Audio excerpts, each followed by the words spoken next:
DRS equals sound bites. Instead of reading a proper article and getting to the meat of something and understanding it, it's a big headline or a big sound bite. That's the same as DRS in its relationship to overtaking. It ruins everything. As I said, I can't criticize what Max was doing in Austria. He was being a racing driver, and by the letter of the very stupid regulation, he got that penalty, and I suppose he's got to accept that penalty. But I thought he was aggressive. What do we want? Drivers who just say after you, Claude, oh yes, you got the DRS, I'll pull over, I'll change down the gears to make it even easier for you. What is that what we want? Oh yeah, somebody passing me, I've got to make sure I keep the car absolutely straight. And it's pathetic. I mean, they're all great drivers, let alone racing drivers. They don't need to be limited in what they can do with a race car on the track, in my opinion. If they are, they shouldn't be in a racing car in the first place. A gun to the head. Who done it? Against whose feet are you laying blame? One Lando Norris or Mr. Maximilian Verstappen?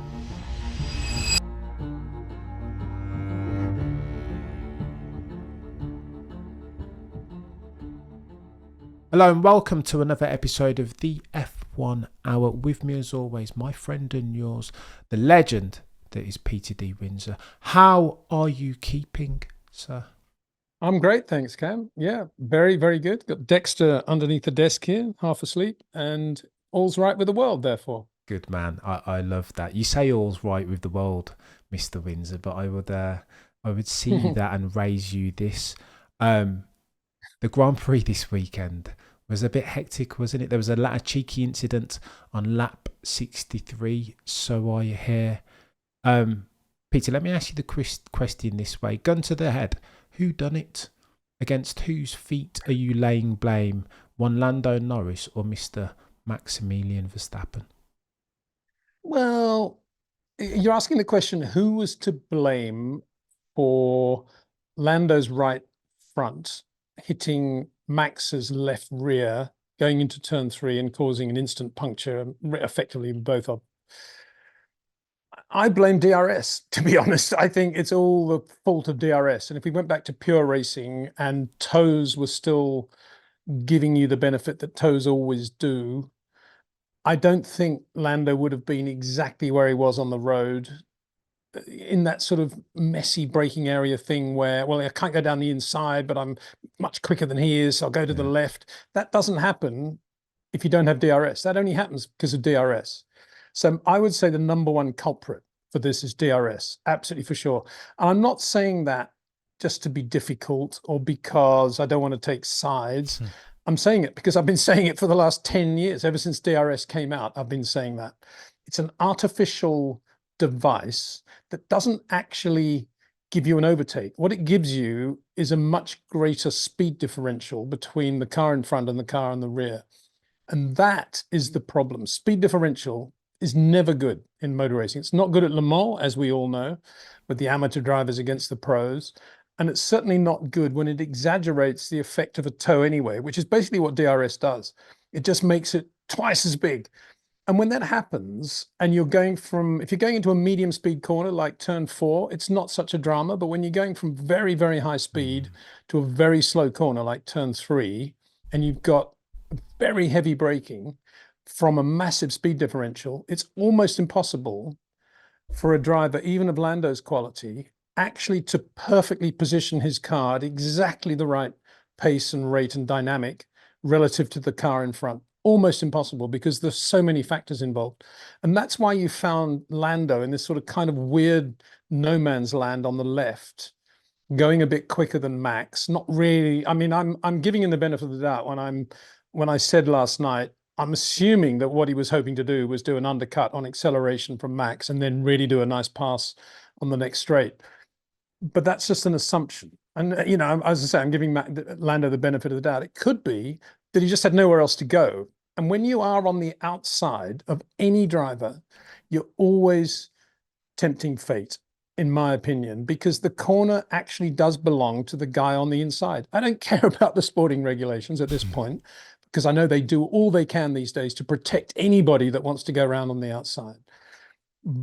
The reality is, the fact of motor racing life, and if anybody doesn't know this, then they need to get a life, is that if you are on the inside going into a corner, it is your corner.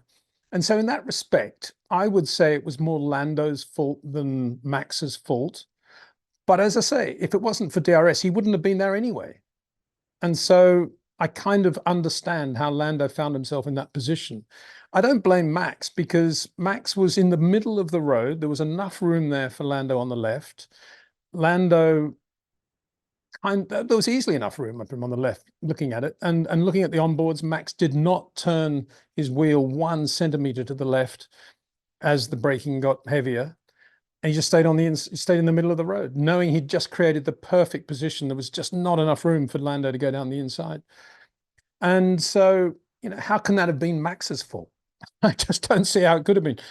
I don't really blame Lando either. I blame DRS, as I say.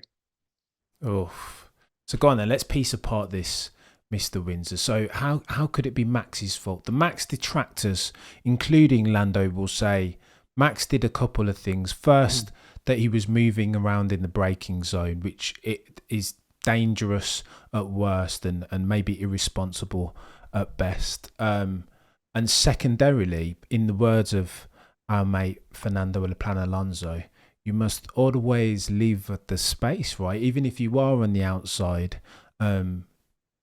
before the apex, surely Max has to leave a little bit of space. And in contrary to that, if I play devil's advocate to my own point, Peter, Max no doubt will say, well, have a look at my move on Carlos Sainz in 2023. It was exactly the same place going into turn 3. Sainz did exactly what I did to Lando, but I had enough racing nous to leave more space to go left with Sainz and then pull off the switch back. To that, Mr. Windsor, you say?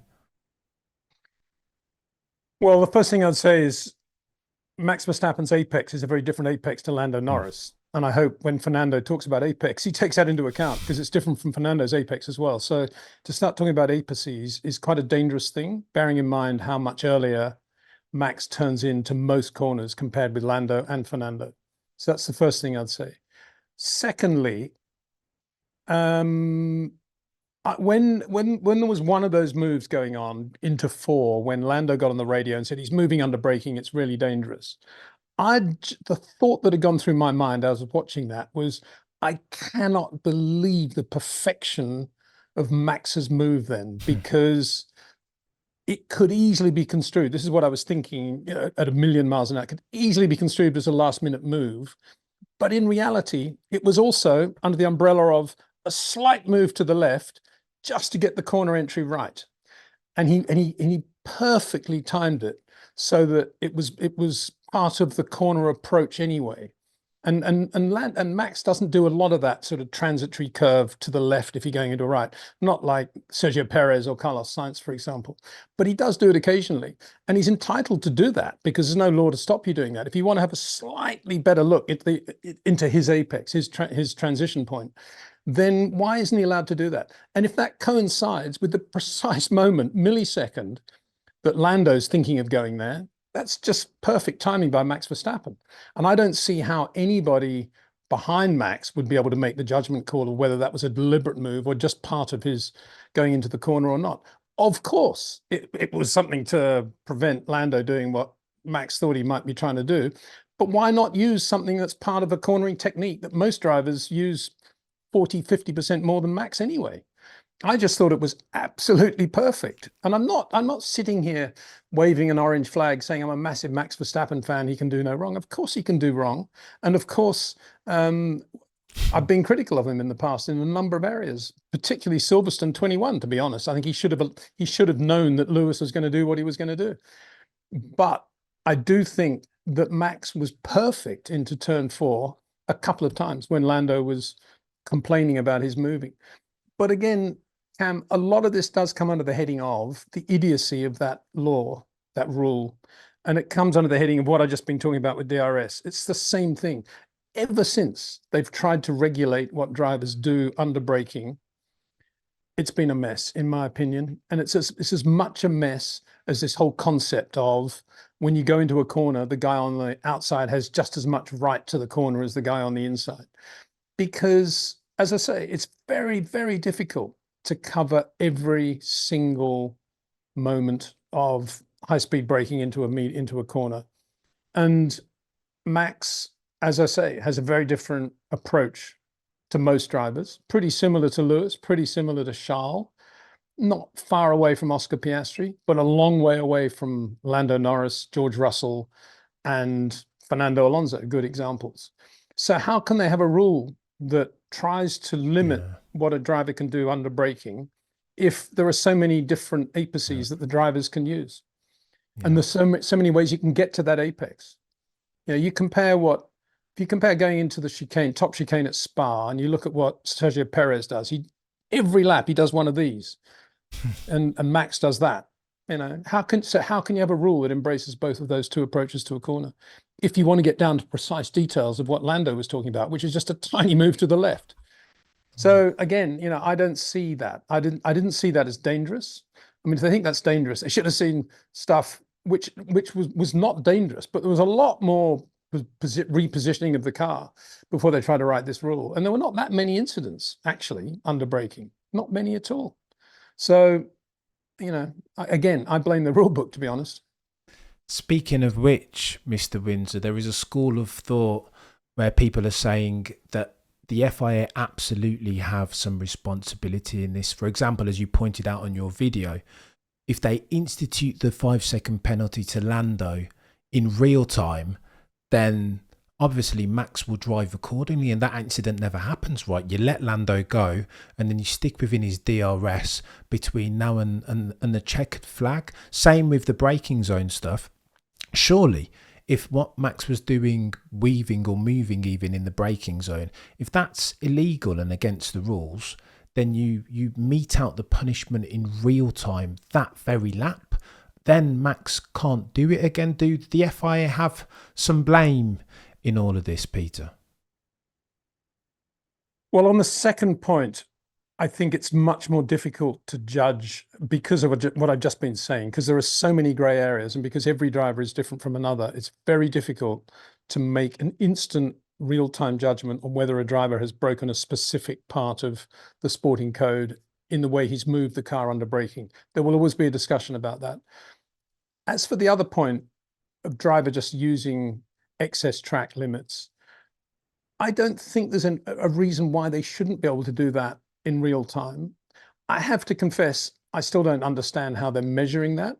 You know, I've been on a campaign for several years, ever since Pironi's accident at Monza in the GP3 race, that they should have on the corners that are specific to track limits, they should have sensors. And Formula One is all about high tech. And I don't understand why they don't have sensors. And I don't understand why they don't even have that as a graphic on the TV screen that we can see, we the spectators can see every time a driver goes over a line, a red light comes on and we all know that he's just gone over the track limits. Why can't they do it? It's great television. And I don't see why that can't be instant. And as I said in the video, yeah, I think now, having slept on it for 24 hours and looked at a lot more data, it looks as if the FIA put out that ruling about the penalty for Lando only a few seconds after they collided at turn 3. And, you know, that, as I say, I mean, Red Bull definitely will feel slighted by that, because had they known that 10 seconds earlier, Max would have won that race. Yeah. He would have just sat in the slipstream and that was it. So, you know, I think they probably got that out as quickly as they could. They didn't get it out to the public, I don't think, anything like quickly enough, but it was actually on screen. On some screens, you can see almost as they're just going back down from 3 to 4 with the punctured tire. There's a graphic on one of them I've seen where it says 5-second penalty to Lando Norris. And, you know, if that had been 2 seconds earlier, as I say, it would have been different. But maybe they did get it out as quickly as they could, given their current technology. But to me, it needs to be real time. And you need almost to have a photographic plate under the sensor where you're seeing the wheel going over the sensor and the red light coming on, or it needs to be red or green all the time. And we need to have that. Why not? Yeah, you know, it's a great thing. It's a great thing for TV and great thing for the fans. And it's only 1 or 2 corners per track. And there's some tracks where they don't even have it anyway. So I don't think they have track limits at Monaco, for example, do they? I don't think they do at Baku either. So, I mean, you could spend a bit of money getting that really good and make it great television. Yeah, it's a really good shout, Mr. Windsor. Let me just double back on the Max thing finally, because I've listen, you're waving the orange flag. I've absolutely been on that bandwagon over the past couple of race weekends, Peter. I think some of the things that Max have done have amazed me. I can barely fathom exactly what he's doing, not least of which sector 3 in the qualifying this race weekend. I could barely comprehend the speed that he's taking for those final 2 turns on the exit of turn 6, as an example, the way he kind of absorbs the rumble strip, gets off and then gets straight. He's doing ridiculous things. And so I'm left almost disappointed that we're not talking about those things, and instead we're talking about, I mean, there's an Autosport article just come out where people are saying that nothing has changed as far as Max's temperament's concerned, that those who say that he's matured and that he's evolved as a driver since 2021 are talking rubbish, that he's the same old temperamental Max and he'll throw his toys out the pram at the first opportunity and when faced with a bit of adversity from Lando Norris in a quicker McLaren. To that, Mr. Windsor, you say what? Well, I don't think he threw his toys out of the pram. He drove like a racing driver. And I think on the contrary, you got to say, despite all the success and despite everything he's achieved, he's still the raw racing driver, fresh out of karting, doing what we all want to see. I mean, as I said, I can't criticize what Max was doing in Austria. He was being a racing driver, and by the letter of the very stupid regulation, he got that penalty, and I suppose he's got to accept that penalty. But I thought he was aggressive. What do we want? Drivers would just say after you, Claude, oh, yes, you got the DRS. I'll pull over. I'll change down the gears to make it even easier for you. What is that what we want? Oh, yeah, somebody passing me. I've got to make sure I keep the car absolutely straight. And it's pathetic. This is motor racing. This is Formula One. And without drivers like Max Verstappen, we wouldn't all be talking about it now. So whatever that comment was, whoever wrote that, go and watch some water polo or something else and forget about Formula One, I think. Going back to your point about Max, for me, as you say, I think we should be talking a lot about that, what he was doing in sector 3 in qualifying. And for me, it was really not so much 6, but it was certainly 7 and 8. It was the transition from left to right through 7 and 8. And I did some graphics in my video, and he's something like 5 kilometers an hour quicker than George Russell through there. And he's in a taller gear as well on exactly the same micro part of track, which is unbelievably impressive. And that's all part of the whole Jackie Stewart thing. If you're in doubt, talking to Francois Sever, in doubt, always go for a longer gear, let the car settle. And that's what Max was doing so beautifully through there. And that should not be forgotten. For me, though, one of the interesting things about that race was why Max was in the position he was in that last phase of the race. And part of it, of course, was the botched pit stop by Red Bull. But the other thing was that he was on these scrub mediums, whereas Lando was on new mediums, which was at that stage for the first 2 or 3 laps was a big difference, as we saw from the lockup Max had into turn 4 on his outlap from the pit stop. And why was that? It's very unlike Red Bull to be in any situation, in any race, on any part of the world, where they're on scrub tires and the nearest opposition's on new tires. I can't remember Red Bull getting themselves in that sort of mess for a long, long time. And that is a victim, I think that is a function of Red Bull's success, particularly in Austria, particularly in front of their home owner. And it's because they read that circuit as being 2 new hard tires. That's how they thought the race was going to go. And they were the only top team to go into that race, I think I'm correct in saying, with 2 new hards on hand. Everybody else had 1 new hard and at least 1 medium. And that's because Max had run his other set of mediums, if you like, on Friday, because they'd already gone down that path of 2 hards. And there was nothing they could do about it. And the problem was actually Charles Leclerc, because he started moaning about the hards after about 3 laps when he came in and changed to hards on the first lap of the race. Started saying how terrible the tires were. And that sort of went down the pit lane. Everybody thought, wow, the hard's not going to perform this afternoon.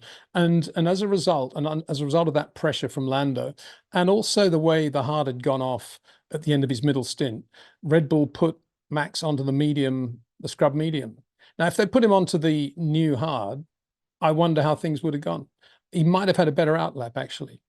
And as it turned out, George actually had a very good last stint on the hard tire. The only driver really to make the hard tire work. And he won the race. So, yeah, it's interesting how Red Bull managed to get that wrong. and didn't use that second set of new hards. And the other thing, which I thought was fascinating, was how towards the end of that middle stint with Max's hards going away, and that's possibly why, again, they went towards the medium. He lost the rear of the car. He was complaining about it for about 4 laps. What really annoyed Max was that Hulkenberg and Magnussen were hanging on to him. He'd passed them, he'd lapped them. But instead of getting away, of course, he wanted to look after his tyres at that point, and he was trying to eke out a lead over Lando. But these two Haas Ferraris were hanging on through DRS, mega quick in a straight line anyway, much quicker than the Red Bull. And they were just filling his mirrors, and he was having to use those hards more than he wanted to and having to put more heat into them as a result. And he kept saying, you know, the problem is behind, and they kept giving him a gap to Lando. And he said, no, behind. And I don't think he wanted to come on the radio and say, I'm worried about the Haas Ferraris, because it sounds a bit, you know, naff. But I think that's what it was. And because of that, they thought, get him on the medium. And they were all factors that built up to this thing. And then, of course, there was the botched pit stop. So then it was all over, really. He was just a sitting duck on a circuit with 3 DRS zones and virtually no corners, apart from the ones the corner of the square. He was a sitting duck. And I think it's amazing, actually, that he was able to defend as well as he did. He wasn't bad. Yeah, and still, Peter. Let me ask you this question about Lando, since we're playing, or I'm endeavouring to play devil's advocate. The critique from Max on Lando was that he keeps dive bombing. This is a very lazy, low probability way of overtaking. Again, Max naysayers will say, well, how about we rewind back to 2021, Abu Dhabi, Brazil? This was the Max Verstappen thesis, right? How he got most of his overtakes done that year. However, there are those who will say that Lando Norris was green in his racecraft, and maybe has been every time he's confronted with a very spiteful Maximilian Verstappen. What do you make of Lando Norris's performance? Could he have been cleaner, Peter, bearing in mind he had the advantages of the 3 DRS, fresher tyres towards the end? Should he have chewed his motorsport F1 food before he swallowed more?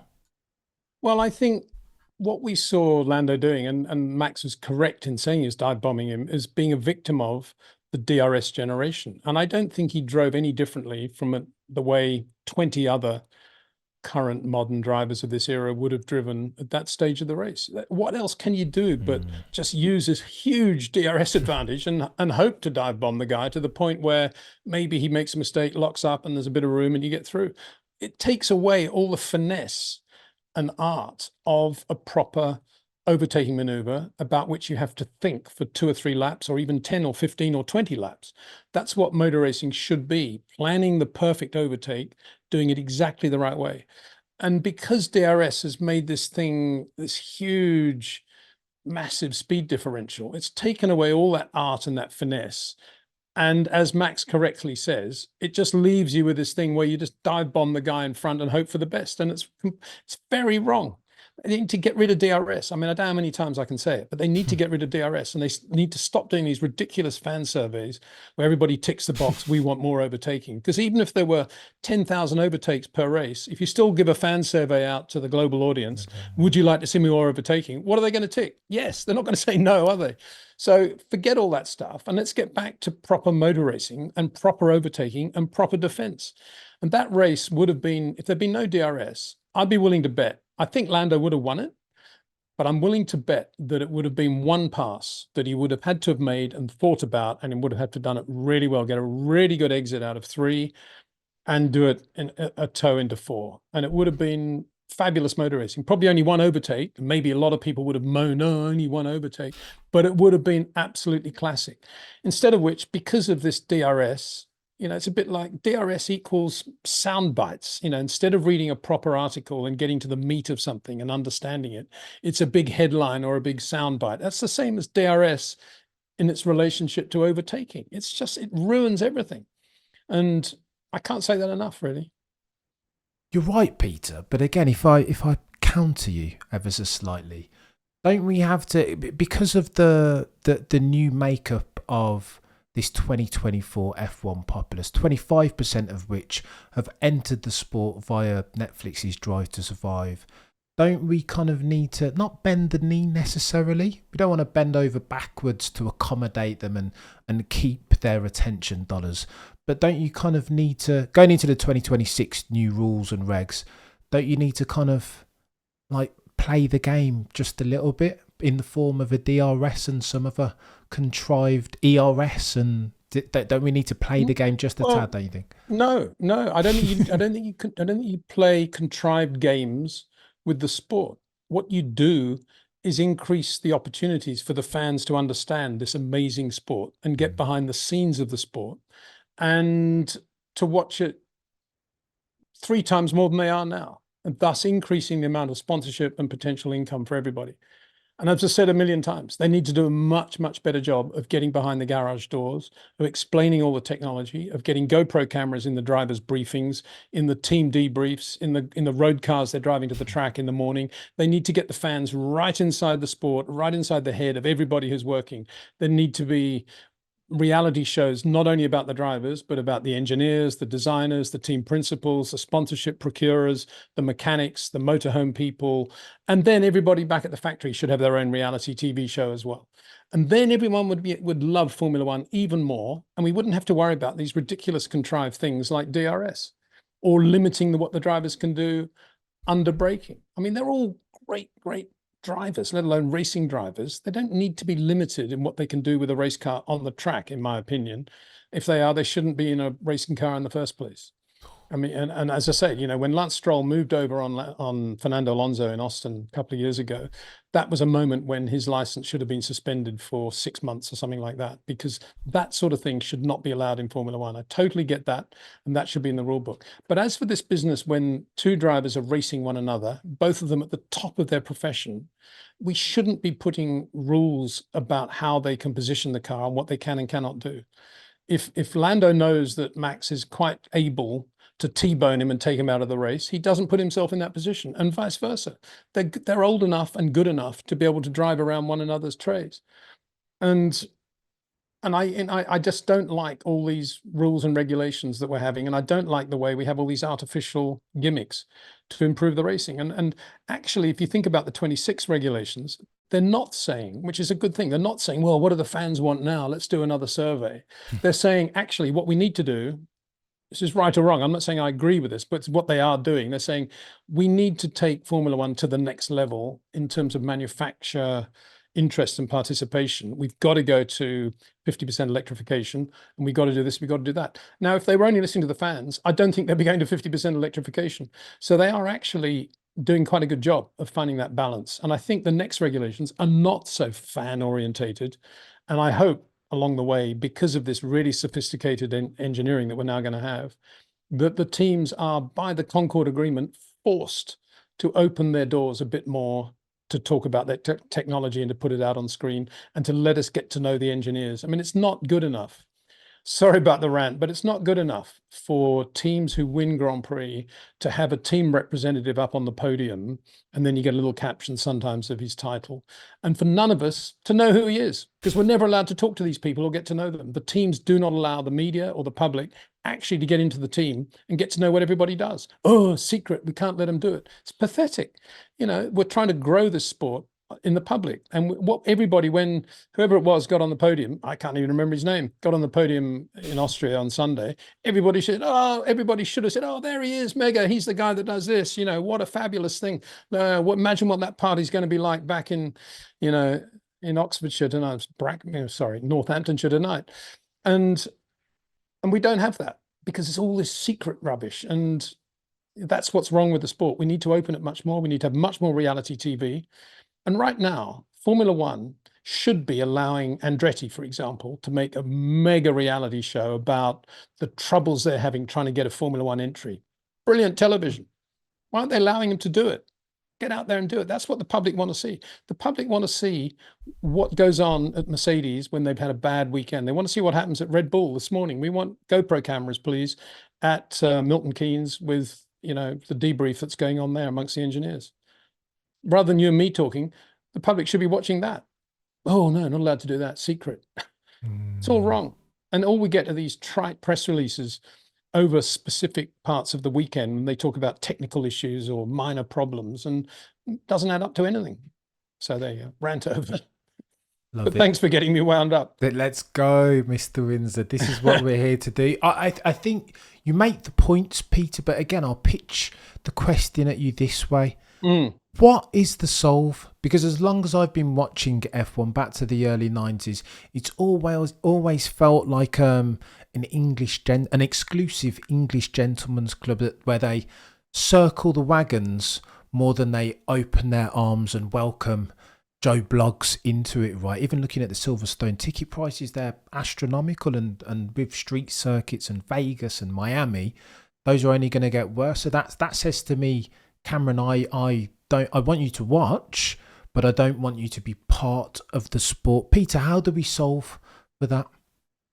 Well, I don't think we do. I don't think we need to worry about that. And I think Bernie was 100% correct when he said all those years ago, the people at the track are the TV audience. The show is on the global television platform. And remember when Bernie was, I think one of the first European Grand Prix he bought the rights to was the Spanish Grand Prix at Jerez. And the first thing he did was quadruple the admission prices. And his first year as owner of the race, there was nobody there because none of the Spanish could afford to go to the race. Bernie didn't care because it was part of the global TV package.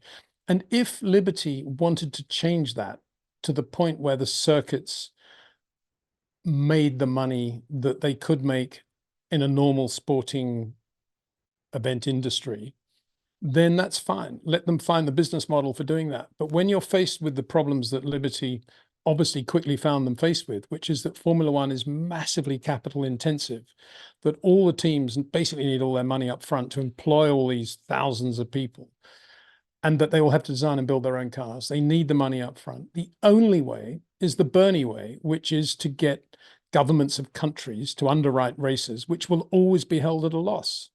And if the races are always going to be held at a loss, then it's no surprise that the circuits charge astronomically high ticket prices because they're trying to minimize that loss.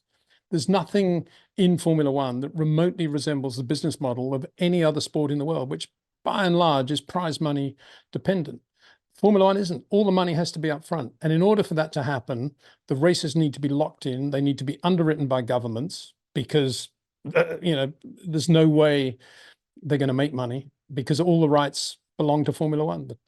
The title of the race, the hospitality, the travel rights, all the advertising, television rights, all of them belong to Formula One.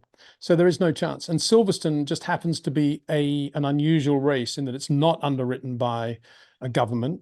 US Grand Prix similarly, although they have a bit more tax breaks, I think, for those races in Texas and Vegas and so forth. But generally speaking, it's not. I mean, the Australian Grand Prix does get a lot of support from the Victorian government. It's underwritten by the Victorian government. That doesn't happen in the case of the British Grand Prix. So you cannot blame the promoters of Silverstone wanting to charge as much as they can possibly charge because they're never going to make money on it. They might, at the very best, they might break even.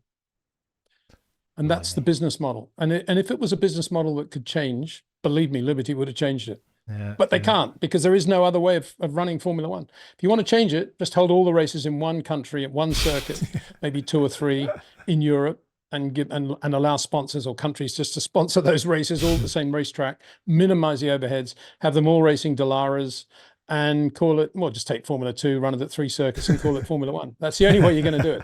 Which is basically what other forms of motorsport are these days.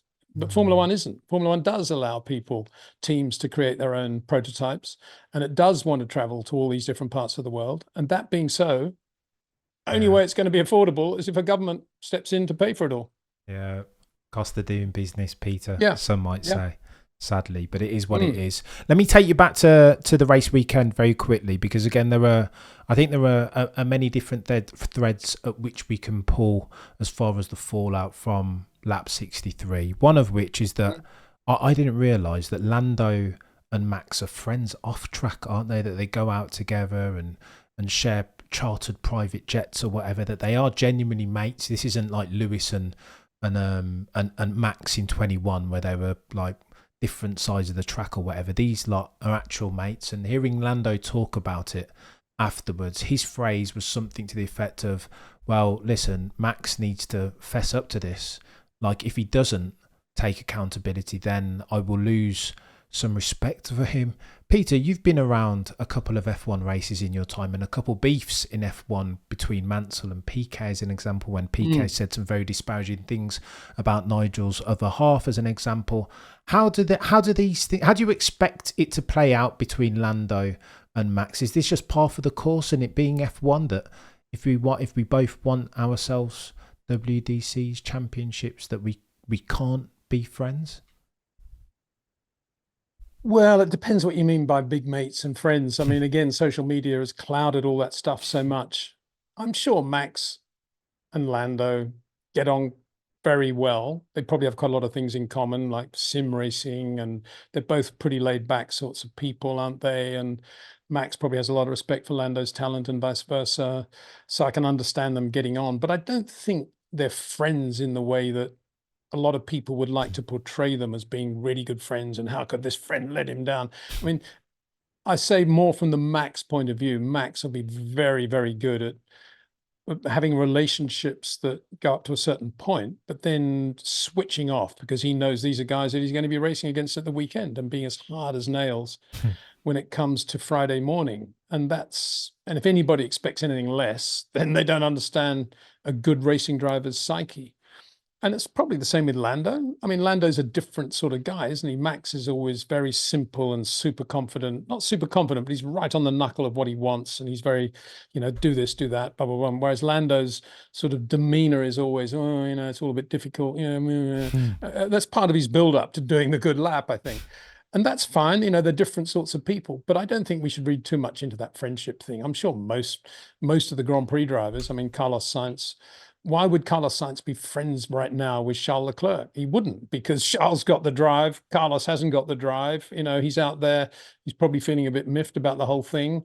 So, but they are there, they're signing autographs together, doing whatever. And the fans may say, oh, look at them, they're getting on well. But it's all rubbish, of course. And if you don't want to go out and beat everybody as soundly as you possibly can, then you shouldn't be a racing driver. And I think that does actually apply to Max and Lando. So, as I say, I wouldn't read too much into all that friendship stuff. It's exacerbated completely by social media, misconstrued by social media, and leads a lot of people into not understanding the true relationship between one racing driver and another. Oh, I love that, Mr. Windsor. It's interesting that people say that F1 history doesn't repeat, but sometimes it does rhyme. And I feel like this is almost like a role reversal of 2021 between Lando and Max. Max now assuming the elder statesman role of sorts that Lewis had in 2021, and Lando is now the new kind of like heir to the throne that Max was in 2021. Max is now 3, soon to be 4-time champion, right? And I think as far as the court of public opinion is concerned, Max just needs to be aware of that. And this being the weekend before Silverstone, and his reception is going to be less than lukewarm, right, Peter? But I guess that you're going to say that Max being the stone cold killer. What I'm going to say is that he's very used to being booed on the podium, just as Lewis is. Lando's probably not being used to being booed yet, but it'll happen at some point, I guess. Maybe he wins the Dutch Grand Prix or something. But no, I don't think.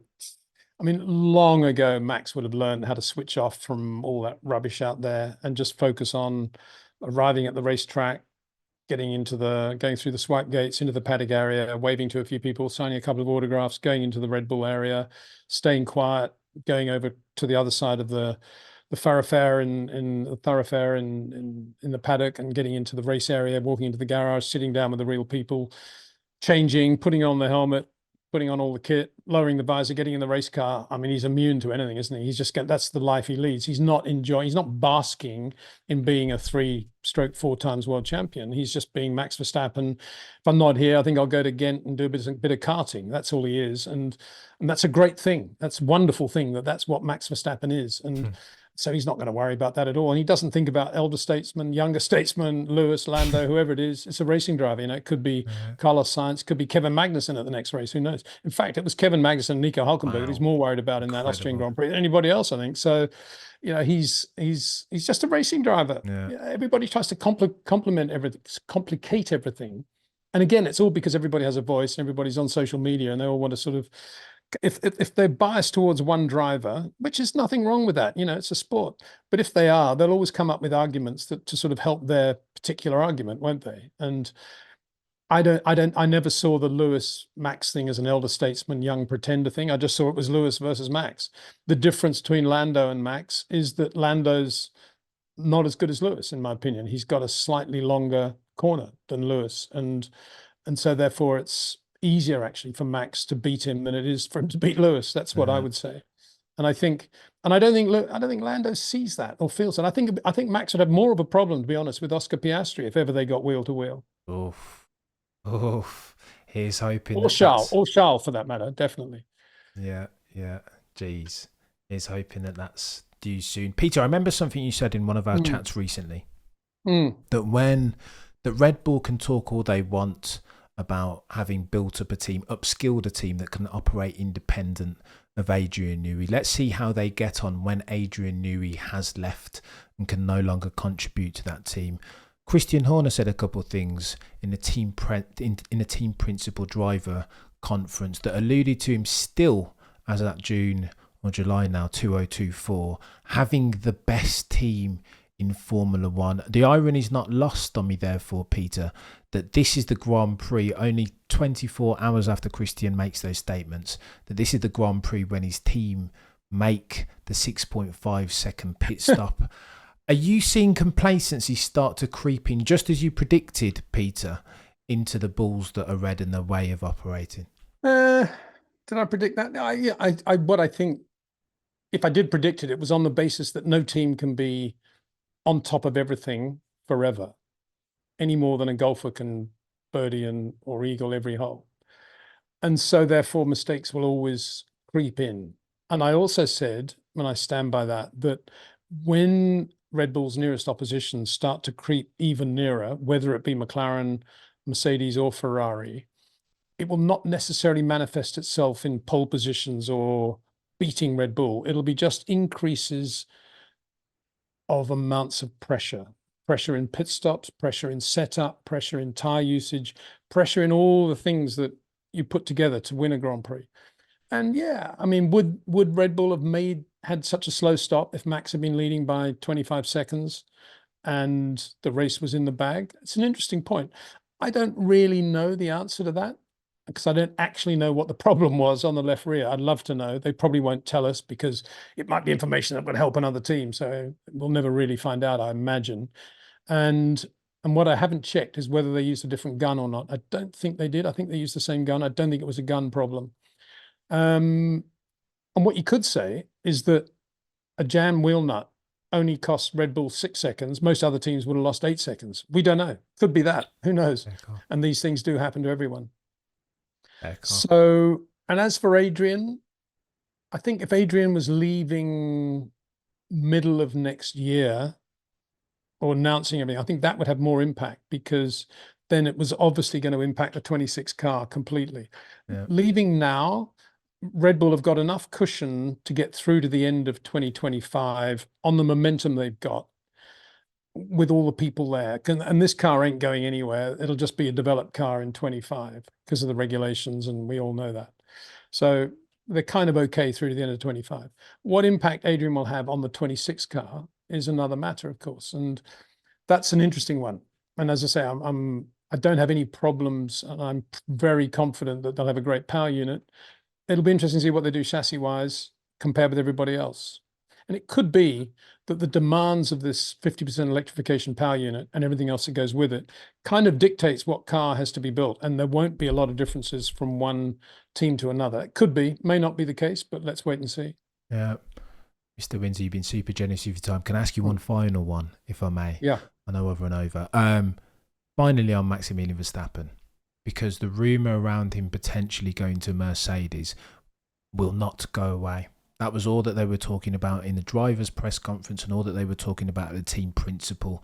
Max was quite elusive when he was answering the question. Ultimately, he committed to him being at Red Bull for next year. The caveat was 2025. What probability do you give that Maximilian Verstappen could or will end up driving for Toto Wolff in 2026? I think there's a pretty good chance he might do that in 2026. Might. It'll all depend on power units and how they're looking. I think more likely is 27 actually, when he's had a good look at where everybody is. I mean, let's face it, anyone, if he wants to keep his options open for 27, I'm sure he can negotiate that with Red Bull. That would be the logical thing, wouldn't it? Be to stay at Red Bull 25, 26 and give yourself an option from, say, July 26 onwards as to what you want to do in 27. And whatever team is looking the best, that's what he might go for. He's in that position. He's earned that position. But to make a commitment before the 26 season, why does he need to do that? There's no way he would know any more than you and I would know, really, whether or not the Red Bull's going to be more or less competitive than the Mercedes by October 25. How would he know that? It will all just be rumors from the power unit people. And you can be pretty sure that Red Bull have a very good car in 26. So the only way for Max to make a proper judgment would be to wait until mid-26 and then maybe switch camps after that. Yeah. Well, that's what I would do if I was him. It's a good shout. It's a good shout, Peter. And Christian Horner concurred at the team principal press conference, didn't he, saying that the only guy, if you're talking about Mercedes and their power unit, one of the only guys to have seen the progress of that power unit has made a decision to leave and go to Ferrari. So what does that say about any durable competitive advantage that Mercedes might have? Well, I think he's come up with a good one-liner there, but I'm not sure Lewis spent a lot of time evaluating Mercedes 26 power unit before he took the decision to double his money and go to Ferrari at the back end of his career and enjoy the pasta and the road cars. I'm not sure that the power unit was very much in his thoughts. But I'll give Christian full marks for sort of trying to come up with something constructive. I mean, it's too early to say, much too early. They haven't even defined all the regulations anyway, for Pete's sake. So, even on the power unit side, so how can anybody make a judgment? It's ludicrous. Speculation and conjecture. Yeah, of course it is. And, if you say to Max Verstappen, are you going to go to Mercedes? Of course, he'd never want to rule that out. Why would he? Any more than Fangio would have ruled it out in 1953.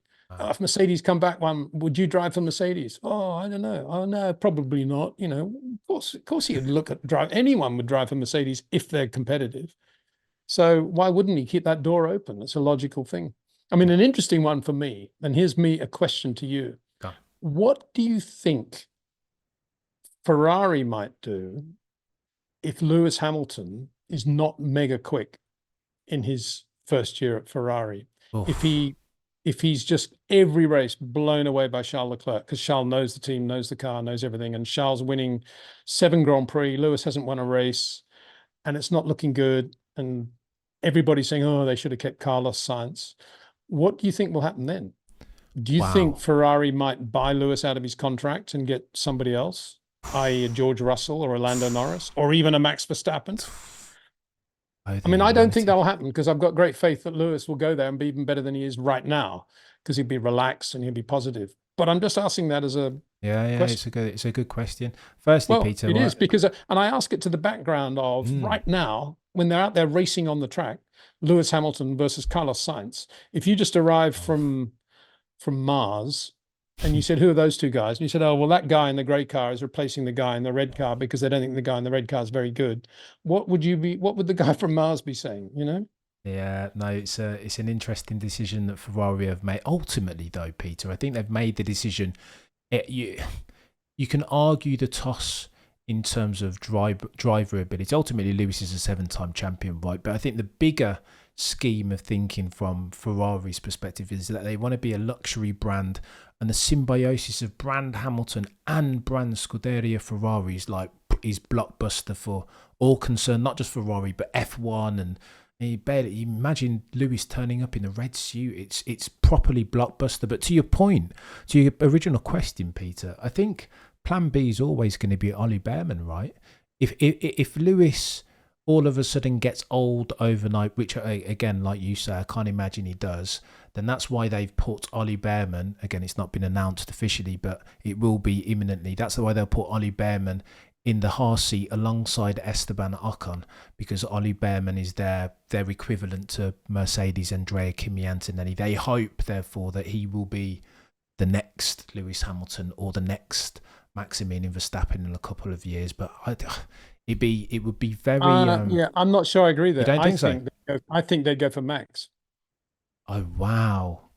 I think they'd go for Max, and Wow. I think Max. If the Ferrari's good next year, I think, and there's an offer, and they don't want Lewis anymore because they realise they've made the wrong decision or whatever it is. I think Max would be more attractive going to Ferrari than he would be going to Mercedes. That's my opinion. And as for Ollie Behrman, I think he's very good, but I'm not sure they would replace Lewis with Ollie. I just don't think they'd. I mean, wouldn't it be funny if Carlos Sainz rang Freddie tomorrow and said, look, I'm completely at a loss. I don't want to drive for any of these existing teams.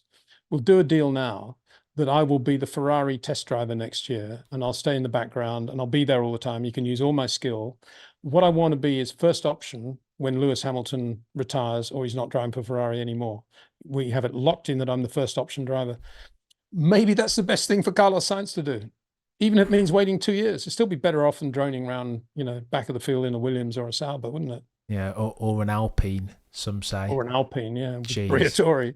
Did you like Briatore's answer? Mega answer on the grid when they said, what do you think about Carlos Sainz? What did he say? I missed it. He said, Carlos Sainz, very good driver. Driving for Ferrari right now, very good. Flavio's wow, character. There's some insight for you. That was, of course, Flav saying, well, all I can say is he's a good driver. So obviously we're thinking about him. But anyway, going back to your other point, though, why do Ferrari want to be a luxury brand? I mean, surely the whole ethos of Enzo Ferrari was not a luxury brand. It was proper GT cars with earthy, drilled throttle pedals and H-pattern gearboxes and proper Italian carrozzeria. Why on earth do they want to be a luxury brand? They should be going backwards to be, not backwards, they should be changing their whole thing and being just this lovely earthy Ferrari. Let all the McLarens and Aston Martins do all that luxury brand rubbish and let Ferrari build proper sports cars again and get away from all that luxury brand. That's what I would be thinking. And Carlos Sainz, to some extent, sums up that whole pure racer Spanish matador thing, doesn't it? Yeah, I agree with you, Peter, but this is sadly above my pay grade. This is information that I'm gleaning from their financial reports. Well, it's just this thing. Bigger is not better. More money is not necessarily a good thing, and we've got to get out of that syndrome. Yeah. We've got to get out of it. Motor racing encourages it more than any other sport. And we've been talking about the ticket prices at Silverstone purely because of the money and the money for the teams and the rights they need to control. That's all wrong. It's money. When money takes control of anything in life, whether it be your favorite restaurant, your favorite car dealer, your favorite bookshop, whatever it is. I mean, Nigel Roebuck, one of my dearest friends, the best British journalist by a mile, even today. I think he's finding it very difficult to go to New York now because all the lovely old bookshops and memorabilia shops that he used to go to there are now bought by huge corporate chains and they don't exist anymore. And the whole city's lost its feel. And it's the same with Ferrari. They need to get out of this luxury brand stuff and become a proper company again. They're pretty good compared with a lot of them out there, but there's still too much inclination to go down that path, I think. They're not bad. You make a sound point, Mr. Windsor, but sadly, the McDonaldization of the world is a real thing. Well put. That's a genuine thing. I studied that when I was getting my letters after my name, doing a chartered accountancy qualification. It's a very very real thing, and you've kind of got to pander to it as a going concern in July of 2024. Sadly, but. We don't have to. You can choose to. You don't have to. Correct. I stand corrected. People are always going to buy Ferrari road cars, even if they are difficult to drive and proper GT cars. Yeah. But that's what we want. Why don't they do a lightweight car with a manual H-pattern transmission, proper pedal positioning so you can heel and toe, nice flat 12 engine or something like that, normally aspirated, no turbo, no hybrid, just beautiful engine. That's what a Ferrari should be, in my opinion. Mr. Windsor. Maybe a V12, but I'd go for a flat 12 only because mate. slightly lower C of G. You're talking my language now, Mr. Windsor. How long have you got, sir? Like, do you know what I mean? That would be Well, no. yeah, I just think it's part of this is me still saying I still think it's very wrong that Carlos Sainz is being replaced. I've got no problem with Lewis accepting the offer he was given, and I totally understand why he's done it. But I think it's wrong that a guy who's good enough to win Grand Prix in the year in which you are racing is then knows he's going to be sacked at the end of the year, and that's a very, very bad vibe. Peter, I don't disagree with you, mate. It's really, really sad. It's a harbinger of the apocalypse when Carlos Sainz can't get a job. But this is the F1 that sadly we're dealing with in 2024. Similar thing for Teo Pourchaire and Felipe Drugovich sat on the sidelines when they're meant to be. They won F2 and then sadly timing and circumstances conspired against them. Well, David Valsecchi, they did one of the interviews, I think. Where was that? Was that in Spain, maybe? He's doing the interviews. Another good example. Very, very good Formula 2 driver. A little bit of Lotus testing or some rubbish, and that was it. And he was very good. There's as good as Ivan Capelli, I would say. Oh, now we're talking. But sadly, Peter, there is no room at the F1 in, sadly. And this is what it is. Well, bring in PW's second World Championship, B Division World Championship with the last year's Formula One cars or 2-year-old Formula One cars, and all the young drivers in it, racing in their own World Championship around the globe. Why not? Let's, mate. On that bombshell, you've been an absolute legend, more than generous with your time as always, Peter. I enjoy these conversations, each one more than the last. You've been a proper legend. Do me a favour and yourselves a favour and go and check out Peter D. Windsor on his YouTube channel. If you aren't already, what are you doing with your life? Shortly thereafter, go and check out Peter D. Windsor on all good podcasting platforms. The Short Corners podcast, God tier, brilliant, spectacular analysis and F1 story each and every single time. If you're watching this on the YouTube, smash the like, comment and share with an F1 friend. If you're listening on a podcasting platform, do me a favour, follow and 5 stars each and every single time. As always, between now and next time, that's been Peter D. Windsor. I've been Cameron F1. Remember to look but never stare.